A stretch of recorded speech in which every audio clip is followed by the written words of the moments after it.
Hey guys, and welcome back to another FNAF Theory reaction. This is FuhNaff, John FuhNaff, Mr. FuhNaff. Will he get it correct? What is the ultimate Nightmarionne theory? Let's get right into it. I made a video where I pointed out the various Nightmarionne plushies hidden throughout FNAF Security Breach. At the time, it felt like this groundbreaking discovery, but even then, I knew it could mean nothing. It's very possible that someone working at Steelwool hid these plushies throughout the map just as a random Easter egg. But then, Security Breach Ruin came out, and the plushies were back. Stop, Steelwool! They put this in the game to just taunt me. Then 5 months later, Help Wanted 2 came out, and once again, they were back. I think Help 2 had a film. Shut up! No! Please! What are you Yeah, they have been sitting around. Over a year after my initial Nightmarionne video, these things were still... Yeah, I don't know if they're trying to say, like, Nightmarionne's kind of like the controller, the lead, or whatever how you would say it, and it's always watching or something. I don't know. I just don't know what they could be saying. Obviously means something, because you don't do that for nothing. Breach is just one big, like, nightmare. The people would actually.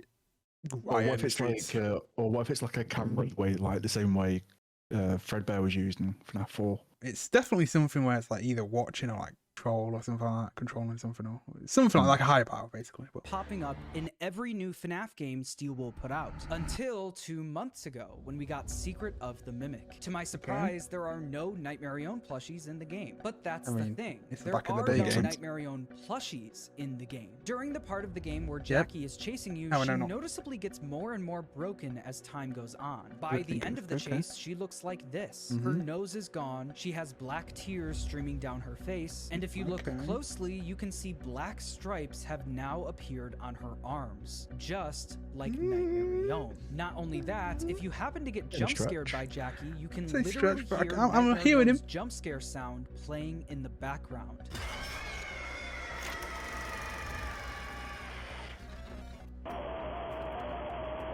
This is now the 4th Steelwool FNAF project in a row where this character has shown up as a secret Easter egg. We've passed the point of this being a coincidence. So today, I'm finally going to try and answer a question that's been bothering me for nearly 3 years. The thing is, like, you can't exactly say it's Nightmarionne's jump scare, because technically it was Nightmare's jump scare first, and then Nightmarionne became the DLC for that game. Yeah, it's hard to tell.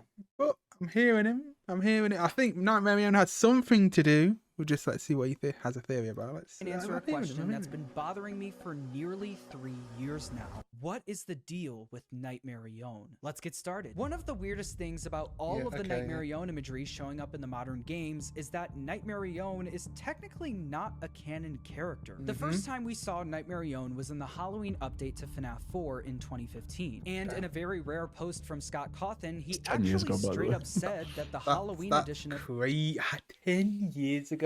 Oh my, this FNAF's been going for what, like 12 years? Oh my god. FNAF 4 was not canon, meaning that Nightmarionne, along with the Jacko animatronics, were not supposed to be canon to the story of FNAF. But then, 3 years later, Ultimate Custom Night came out, featuring the Jacko animatronics and Nightmarionne. What's canon? Ultimate Custom Night is a fully canon game, so is Scott now going back on what he said and making the characters canon? This confusion ultimately put Nightmarionne in the questionably canon category. This then leads into Help Wanted, which was released 1 year after Ultimate Custom Night. In Help Wanted, Nightmarionne is back, and with a whole FNAF 4 minigame dedicated to them. Help Wanted is once again a fully canon game, so why do we see Nightmarionne here? Well, in another rare post by Scott, he talked about why this is the case. Quote, "The challenge was this. How do you take characters that are canon, along with characters that are questionably canon, and characters from every point of the timeline, and throw them all together in one game that is canon?" His solution to this was to make all of the previous FNAF games in universe. We have recreated many of these completely fictitious scenarios, lies that you've been fed over the last several years, into a hilarious VR game. So although Nightmarionne is questionably canon to the story of the original games, it can still show up in Help Wanted because FNAF 4 Halloween Edition is likely a real in-universe game. This essentially means that Nightmarionne is this weird non-canon original character that was put into Help Wanted just because they wanted to. All of this might make it sound like Nightmarionne has no meaning behind it whatsoever, and to that I'd say, Yeah, this character might mean nothing, but that also might be the key to solving its weird appearances in the modern FNAF games. This brings us to option 1. Help Wanted is being mimicked. In Help Wanted, we're introduced to Glitchtrap, which is very likely the Mimic AI. One of the reasons we think this is because pretty much the only voice line Glitchtrap has in the game is it mimicking Tape Girl's voice. Hello? Can you hear me? And as that's what it's saying. I've always, because when I was sat there in the menu, I was like, what are you saying? No, yeah, that's fair enough. Glitchtrap successfully escapes the VR game by taking over the mind of Vanessa. Vanessa then lands the job of the security guard at the Pizzaplex, while still under the control of the Mimic virus. The reason this option is called Help Wanted is being mimicked is because the Mimic AI might be using Vanessa to mimic what it saw in Help Wanted. Let's take the Nightmarionne Does Help Wanted 2 come for after Security Breach, or was it before? Before, yeah, it has to be before, because I was going to say, like, because obviously Vanessa breaks free canonically out of, being possessed. Yeah, I think it's after, obviously, Help Wanted, then before Security Breach. I think, again, I can't, Nightmarionne staff bots, for example. These staff bots are obviously painted like Nightmarionne, but they also have "In Your Dreams" written on their chests. This is a direct reference to the Help Wanted minigame, where we have to fight off Nightmarionne in the FNAF 4 bedroom. Nightmarionne is literally in your dreams in that minigame. Further proof of this idea can actually be found in Ruin. In Ruin, Steelwool made the Nightmarionne plushie a collectible object, and also gave it a description. This was the moment they could finally give us a clue as to what all of this means. And they said, quote, "It's from that old headset game." This might make it sound like Nightmarionne has no meaning behind it whatsoever, and to that I'd once again say, yeah, it is literally just a character from the Help Wanted VR game. Yeah, okay. To me, it sounds like, I mean, if it could be in the game, then it could be real.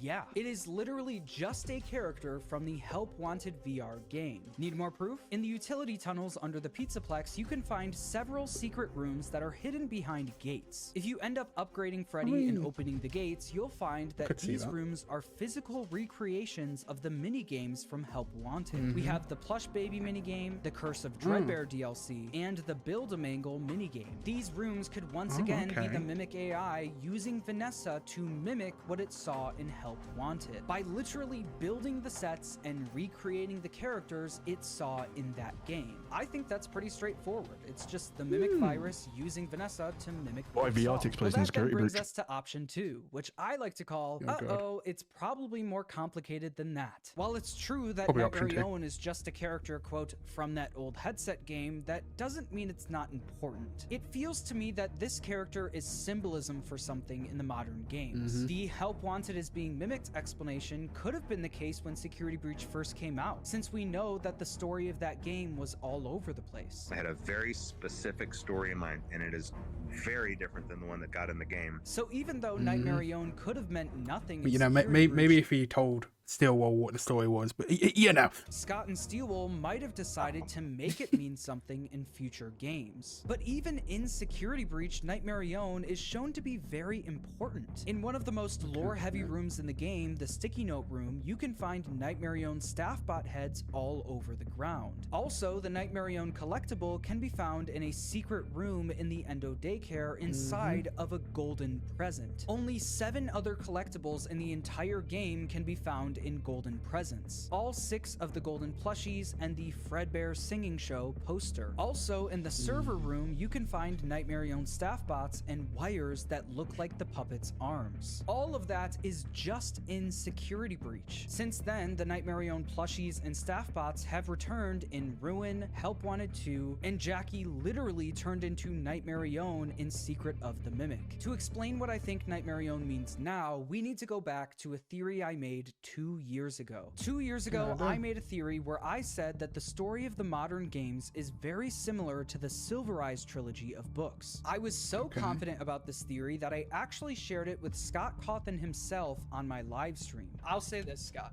I am surprised at how much inspiration you took from this book. I haven't seen anyone talking about it. This book is Ruin. In the first book, The Silver Eyes, a group of teens explore a mall that was built on top of an old Freddy's pizzeria. And while exploring the pizzeria, they run into William Afton. This is almost exactly what happens in Security Breach. We explore a mall that was built on top of an old Freddy's pizzeria. And while exploring the pizzeria, we run into what looks to be William Afton. In the second book, The Twisted Ones, the mall that was built on top of an old Freddy's pizzeria is now destroyed by a tornado. In Ruin, the mall is now destroyed by an earthquake. In the book, the mall was set to be demolished but was put on hold. In Ruin, you can see a giant wrecking ball that started to demolish the building. In the book, Charlie is trying to find her brother that's gone missing. This leads her to a cave with glowing mushrooms, a waterfall, and a room with carnival-themed mascot costumes. In Ruin, Cassie is trying to find Gregory, who's gone missing. This leads her to a cave with glowing mushrooms, a waterfall, and a room with carnival-themed mascot costumes. In the book, Charlie thinks that her brother is trapped behind a door covered in concrete. In Ruin, Cassie thinks that Gregory is trapped behind a door covered in concrete. And both in the book and the game, it ends up being a trap. The book then ends with it looking like Charlie died, but then they hint that she might have survived, with one of the last lines in the book being Charlie. Ruin ends with it looking like Cassie died, but then they hint that she might have survived, with the last line of the game being Cassie. It is almost comical how similar these stories are. But if Security Breach is the first book and Ruin is the second book, which game is the third book? Back then, I thought it would be Help Wanted 2, but now I can tell you that it actually ended up being Secret of the Mimic. Here's why. The final book reveals that the main antagonist is actually a robot that was built by Henry to mimic his daughter Charlie after her death. But before Henry could finish the robot, he realized that what he was doing was wrong and beat up the robot in a fit of grief and rage. Does this sound familiar? In Secret of the Mimic, it's revealed that the main antagonist of modern FNAF at this point, I'm like, yeah, it has to be at this point. To mimic his dead wife. There's but no once way. he tried getting it to mimic his dead son, he realized that what he was doing was wrong and beat up the robot in a fit of grief and rage. Stop sounding like him! Not only that, in the books, Henry famously keeps his robots he built to mimic Charlie in closets in a bedroom. Hence the name of the final book, The Fourth Closet. And in the secret ending of Secret of the Mimic literally walks out from inside of a closet in a bedroom. I honestly feel like I'm being messed with. It feels like Scott and Steelwool had a meeting where someone said, wouldn't it be funny if, and then put this in the game. My theory from 2 years ago was such a big swing because we already had an origin story for the Mimic in the Tales books, and it wasn't exactly the same as the story in the Silver Eyes trilogy. Edwin didn't make the Mimic to replace David or Fiona in the Tales books, but in the games, Scott and Steelwool deviated away from what the Tales books told us and made the story more like the Fourth Closet, with them taking multiple traits and plot points belonging to Henry usually isn't canon within the games or anything else with FNAF material. I don't think he probably. I mean, look at the film. Like, I think he said something like, "It's not like fully canon" or something like that. But we have gotten things from the book in the past, like connecting. There's things in the books there's things in the books that are like streamlined within the games, and then there's things that are just like their own thing. But this is too. I won't even say coincidental because at this point I'm like, yeah, they're obviously in some way linking the book, not fully. Interesting, but anyway. Not him. You're not. Stop sounding like him.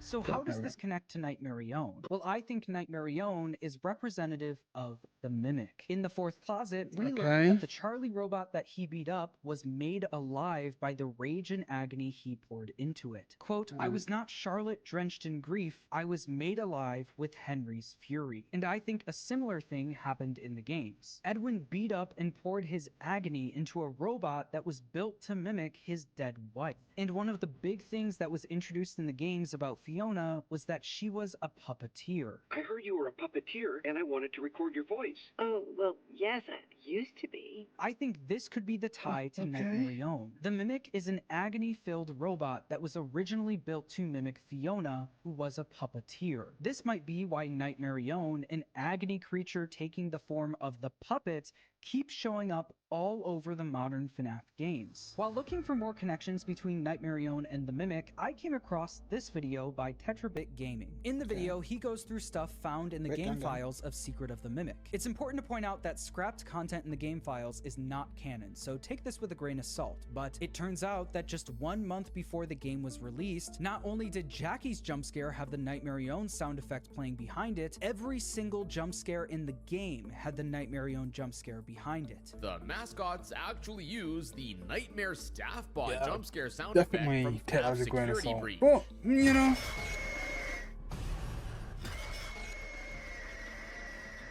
Every time the Mimic jump scared you, the Nightmarionne jump scare would be there, further connecting Nightmarionne to the Mimic. Also, in the Help Wanted 2 ending where Glitchtrap wins, Totally the not like they've Nightmarionne reused stuff staff bots before. are the Like, ones what? acting Yeah, on I was his gonna say that one's behalf. This is maybe a another placeholder, connection so to I'd be like, you know. Nightmarionne and the Mimic virus. The Nightmarionne plushies can be found hidden throughout Security Breach, watching us as we explore the Pizzaplex. Just like the Mimic was established to do in Ruin, with the eyeballs watching us wherever we go. But what's most interesting to me is that the Nightmarionne staff bots can only be found in 2 places in the Pizzaplex, in and around the Sticky Note room and in the server room. Let's start with the Sticky Note room. In the Tales books, Scott makes it very clear that the Mimic liked drawing on multicolored sheets of paper, and it's because of this that I think the Mimic was being kept down here at some point. I also think the Mimic was able to leave this room and roam around the entire area, since these drawings can also be found scattered everywhere in the sewers. This is one of the places you can find Nightmarionne staff bots, and I think this area represents the physical Mimic, while the Nightmarionne staff bots in the server room represent the Mimic virus. These server rooms are probably one of the most overlooked parts of Security Breach. In the room, you can find a bunch of Nightmarionne staff bots, but also the black and white wires that look like the puppet's arms. There's also a smaller server room near the loading docks that also has the puppet wires. What started as a program that mimicked Edwin's dead wife,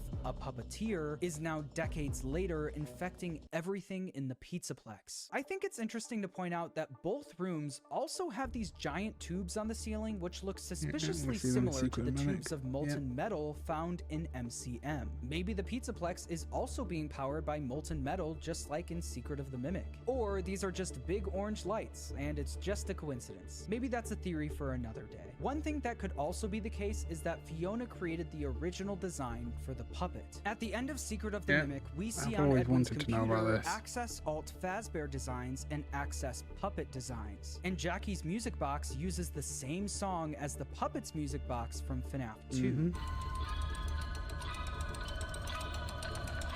Maybe this is why Nightmare Puppet would be connected to Fiona, because Fiona literally created the puppet. I definitely think Scott and Steelwool left it vague on purpose, but I honestly hope this isn't the case. I think I'd prefer for Henry or William to be the ones to create the puppet, but that's just my opinion. I honestly don't know how I feel about my current thoughts on Nightmarionne. It definitely feels like this character is important. I think we're way past this meaning nothing at this point. I think this is just another one of those things where we don't have enough information to make a solid conclusion on it, but maybe in the next game we will. These were just a couple of my thoughts on the plushies that continue to haunt my nightmares. Subscribe if you enjoyed, and thanks for watching. No wonder, bro. You got the plushies on your bed. What do you expect? Like, subscribe, dislike if you dislike it. Hit the bell button to get notifications for our next videos, and we'll see you in the next one, guys.